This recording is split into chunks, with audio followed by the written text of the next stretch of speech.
नमस्कार मित्रांनो, स्वागत आहे आपल्या नवीन ब्लॉगमध्ये. जसं की तुम्हाला माहीतच होतं, आपण आपल्या गाडीचं काल खूप सारं काम केलं होतं. मग आपण आलो होतो आज वॉशिंग करायला गाडीची. मग गाडी आणली वॉशिंगला आणि भाऊनं मस्तपैकी पाणी वगैरे मारून घेतला, शॅम्पू मारायला केला चालू.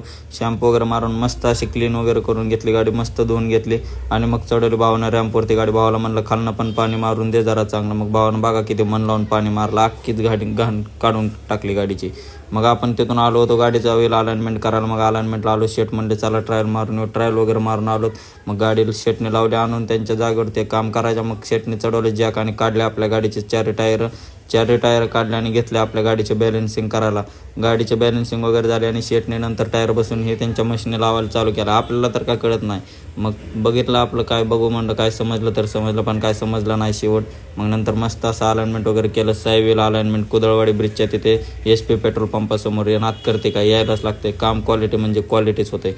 मग शेटने नंतर आपल्याला हा पेपर दिला. याच्यावरती काय समजत नव्हतं. ते डॉक्टर लोकांचं नेव्हिल अलाइनमेंटवाल्यांचं एकच झालं आहे. आपल्याला तर काय समजत नाही, पण फरक तर पडतोय.